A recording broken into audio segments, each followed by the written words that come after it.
হিন্দুরাই মিলে করেছে। আমি হিন্দুদের বিধায়ক, হিন্দুদের হিতে কাজ করি, আরো মন্দির করব। বিধায়ক উনি মানুষের ভোট পেয়ে বিধায়ক হয়েছে। আমাদের ভারতবর্ষের সংবিধানে কোথাও হিন্দু মুসলিম মানুষের কোনো তকমা থাকে না, মানুষ প্রত্যেকে ভারতীয়। সেই তো উনি ভারতীয়দের ভোট পেয়ে ভারতবর্ষের বিধায়ক উনি হয়েছেন, পশ্চিমবঙ্গের বিধায়ক উনি হয়েছেন উনি বাঙালিদের ভোট পেয়ে। অতএব উনি বাঙালিদের মতো কথা বলুন, বাঙালিদের স্বার্থে কথা বলুন, হিন্দি আগ্রাসনটা পশ্চিমবঙ্গে বন্ধ করুন এবং বাঙালিদের হয়ে কথা বলে পশ্চিমবঙ্গের স্বার্থে কাজ করুন। মানুষের কাছ থেকে আপনি স্বীকৃতি পাবেন এবং যদি আপনি মানব বিরোধী, ধর্ম বিরোধী এবং মানুষের বাঙালি বিরোধী কথা বলেন তাহলে মানুষের কাছ থেকে বেশি দিন স্বীকৃতি পাবে না, কারণ এই কথাগুলো বেশি দিন পশ্চিমবঙ্গে চলে। ভারতবর্ষে তো দেখছি আমাদের ভারতবর্ষের নেতা মন্ত্রীরা তারা নাটক যেভাবে করেন, আমাদের দেশের প্রধানমন্ত্রী তিনি চরম পর্যায়ে নাটক করতে পারেন এবং সেখানে আমরা ওনাদের ওনার যে বক্তব্য, ওনার যে বক্তৃতা, তার ওনার মতো অভিনয় হয়তো খুব কম অভিনেতারাই করতে পারেন। এবং আমাদের পশ্চিমবঙ্গের মাননীয় মুখ্যমন্ত্রী তিনিও সেই জায়গাতেই আজকে এসে দাঁড়িয়েছেন যে যেখানে এসে নাটক জিনিসটা খুব মানে কমন হয়ে গেছে পশ্চিমবঙ্গের বুকে দাঁড়িয়ে। তো সেখানে গিয়ে পুলিশরাও অনুপ্রাণিত হয়েছেন, তাই তারা এই নাটকটা করেছেন। এবং অত্যন্ত দুর্ভাগ্যজনক বলবো যে ভারতবর্ষের বা পশ্চিমবঙ্গের নাগরিকের অত্যন্ত দুর্ভাগ্যজনক জিনিস যে আমরা আজকে এই জায়গায় এসে গেছি যে পুলিশের কাজ ছিল মানুষকে সুরক্ষা দেওয়া, পুলিশের কাজ ছিল মানুষের গণতান্ত্রিক অধিকারকে সুরক্ষা দেওয়া এবং মানুষ যেখানে বিপদে আছে সেখানে মানুষের পাশে গিয়ে দাঁড়ানো।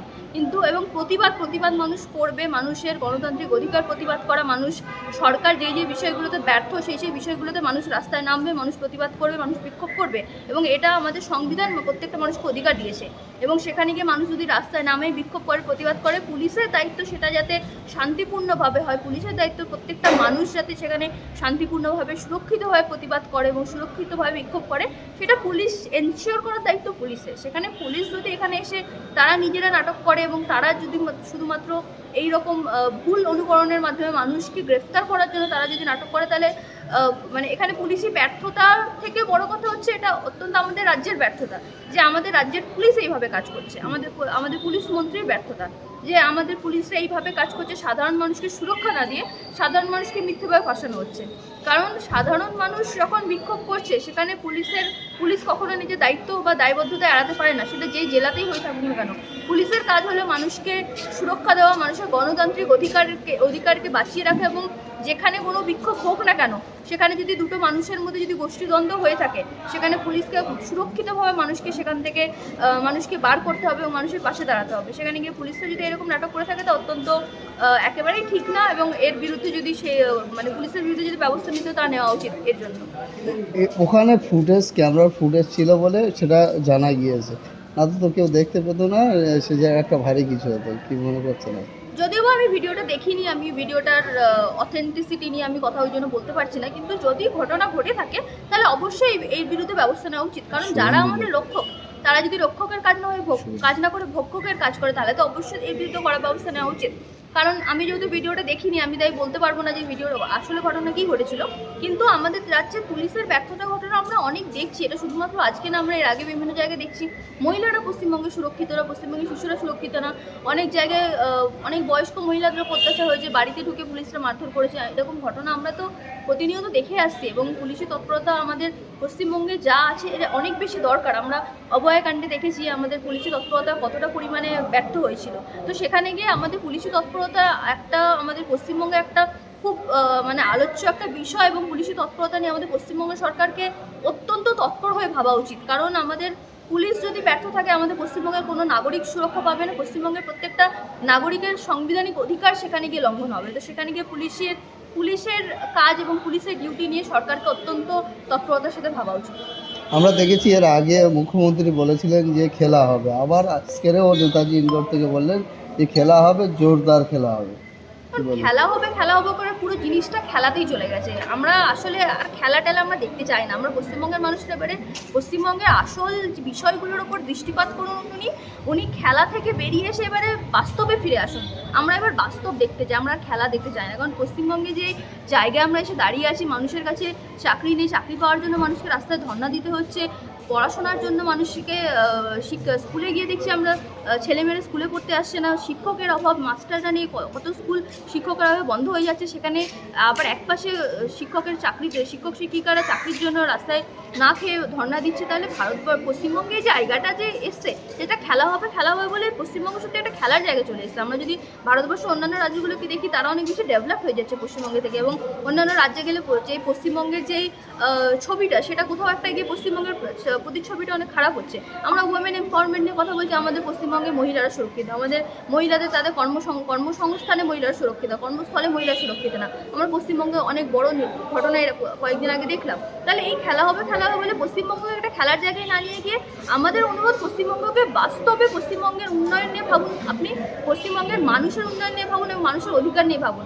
যাতে মহিলারা সুরক্ষিত থাকে, শিশুরা সুরক্ষিত থাকে, যুবকরা কাজ পায় এবং স্কুলগুলো যাতে খালি না পড়ে থাকে, এবং শিক্ষা নিয়ে ভাবুন। আজকে আমি সংবাদ মাধ্যমে দেখেছি যে উচ্চ মাধ্যমিকে 3 লক্ষ পরীক্ষার্থীর সংখ্যা কমে গেছে। তাহলে এইগুলো নিয়ে আমাদের ভাবা দরকার যে কেন পরীক্ষার্থীর সংখ্যা কমে যাচ্ছে, কেন মানুষ স্কুলে যাচ্ছেন, এবং যদি শিক্ষার প্রাইভেটাইজেশন হচ্ছে তাহলে কেন হচ্ছে। নিশ্চয়ই সরকারি স্কুলের মান এতটা নিচে নেমে গেছে যে মানুষ সরকারি স্কুলে বাবা মারা ছেলেমেয়েদের পাঠাতে সাহস পাচ্ছে না। কারণ আমরা সরকারি স্কুলে পড়াশোনা করে আমরা জীবনে প্রতিষ্ঠিত হয়েছি, এবং সেই শিক্ষা আমরা এখনো পর্যন্ত আমরা নিজেদেরকে সেই জায়গায় মনে করি, সেই যোগ্যতার সাথে আমরা পড়াশোনা করে বড় হয়েছি যে আমরা সরকারি স্কুলতে পড়াশোনা করে আমরা কম্পিটিশনে সেই জায়গায় নিজেদেরকে কম্পিটিটিভ তৈরি করতে পেরেছি। কিন্তু আজকের যুগে এসে বাবা মারা ছেলেমেয়েদেরকে সরকারি স্কুলে পাঠানোর আগে ভয় পাচ্ছে, সরকারি স্কুলে পাঠালে আমার ছেলেমেয়ে হয়তো কম্পিটিশনের মার্কেটে দাঁড়াতে পারবে না। তাহলে এই জায়গাগুলো পশ্চিমবঙ্গে এসছে যখন, সেটা সরকারের ব্যর্থতা। কারণ সরকারি স্কুল যখন ব্যর্থ জায়গায় গিয়ে পৌঁছেছে, সেটা সরকারকে তার দায়বদ্ধতা নিতে হবে। তাহলে এই জায়গাগুলো নিয়ে ভাবুন, খেলা হবে বলে পশ্চিমবঙ্গকে একটা খেলনা বানাবেন না।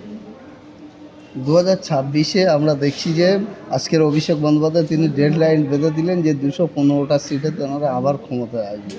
কী বলবেন? মানে তৃণমূল সরকার 215টা সিটে ক্ষমতায় আসে, এটা যদি হয় তাহলে আমি ওনাকে আগাম অভিনন্দন জানাবো। কিন্তু আমার মনে হয় পশ্চিমবঙ্গের মানুষ আপনাদের ব্যর্থতাটা পুরোপুরিভাবে দেখতে পেয়েছে। মানুষের কাছে ব্যর্থতা বেশি দিন লুকিয়ে রাখা যায় না। এইভাবে খেলা হবে বলে মানুষকে বেশি দিন অন্য পথে রাখা যায় না।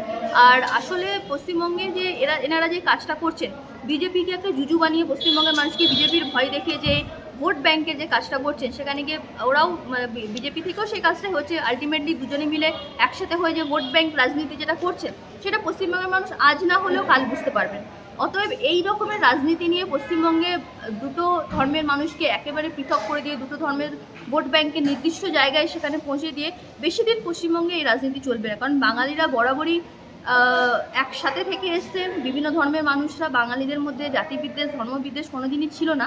কিন্তু বর্তমান পরিস্থিতিতে বাঙালিদের মধ্যে এই জিনিসগুলো ইচ্ছে করে তৈরি করা হচ্ছে শুধুমাত্র ভোট ব্যাংক রাজনীতির জন্য, এবং পশ্চিমবঙ্গের উন্নয়নকে চেপে দেওয়া হচ্ছে এইগুলোর পিছনে। তো সেখানে গিয়ে মানুষ খুব বেশি দিন মানুষ এইগুলো নিয়ে মেতে থাকবে না। মানুষ আস্তে আস্তে হলেও বুঝবে, মানুষ আসল সমস্যাগুলো নিয়ে মানুষ বুঝবে, এবং আসল সমস্যাগুলোর যদি মানুষ দৃষ্টিপাত করে, তাহলে আমার মনে হয় না 216টা সিট এনাদের পক্ষে পাওয়া খুব একটা সম্ভব বা খুব একটা মানে খুব একটা বাস্তব বিষয় হবে। কিন্তু মানুষকে বোঝাতে হবে, মানুষ সেই জায়গায় এসে আমি আশা করব এনারা তৎপর হন, মানুষের অধিকারের জন্য লড়াই করুন। যদি পেয়ে যান তাহলে ওনাদেরকে অভিনন্দন। কিন্তু আমি আগে বলে মানুষকে আগে প্রায়োরিটি দিন, মানুষের অধিকারকে আগে প্রায়োরিটি দিন, ভোট ব্যাংকের রাজনীতিটা বন্ধ করুন। শুভেন্দু অধিকারী বলছেন আমি হিন্দুদের বিধায়ক এবং হিন্দু হিতেই কাজ করবো।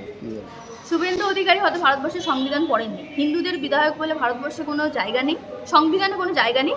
বিধায়ক মানুষের হয়, সরকার মানুষের হয়। ভারতবর্ষের সংবিধান বলে দিয়েছে আমরা ভারতের জনগণ, এবং আমাদের ভারতের জনগণকে সংবিধানের সবথেকে উপরে রাখা হয়েছে। We the people of India, ভারতবর্ষের সংবিধান শুরু হয় এই লাইনটা দিয়ে। অতএব ভারতবর্ষের মানুষকে সবার উপরে রাখা হয়েছে, ভারতবর্ষের মানুষের ক্ষমতা সবার উপরে, এবং ভারতবর্ষের মানুষ চাইলে সরকার গড়বে, ভারতবর্ষের মানুষ চাইলে সরকার ভাঙবে। এবং বিধায়ক উনি মানুষের ভোট পেয়ে বিধায়ক হয়েছে। আমাদের ভারতবর্ষের সংবিধান কোথাও হিন্দু মুসলিম মানুষের কোনো তকমা থাকে না, মানুষ প্রত্যেকে ভারতীয়। সেই তো উনি ভারতীয়দের ভোট পেয়ে ভারতবর্ষের বিধায়ক উনি হয়েছেন, পশ্চিমবঙ্গের বিধায়ক উনি হয়েছেন, উনি বাঙালিদের ভোট পেয়ে। অতএব উনি বাঙালিদের মতো কথা বলুন, বাঙালিদের স্বার্থে কথা বলুন, হিন্দি আগ্রাসনটা পশ্চিমবঙ্গে বন্ধ করুন, এবং বাঙালিদের হয়ে কথা বলে পশ্চিমবঙ্গের স্বার্থে কাজ করুন। মানুষের কাছ থেকে আপনি স্বীকৃতি পাবেন, এবং যদি আপনি মানব বিরোধী, ধর্ম বিরোধী এবং বাঙালি বিরোধী কথা বলেন, তাহলে মানুষের কাছ থেকে বেশি দিন স্বীকৃতি পাবে না। কারণ এই কথাগুলো বেশি দিন পশ্চিমবঙ্গে চলবে না। Thank you.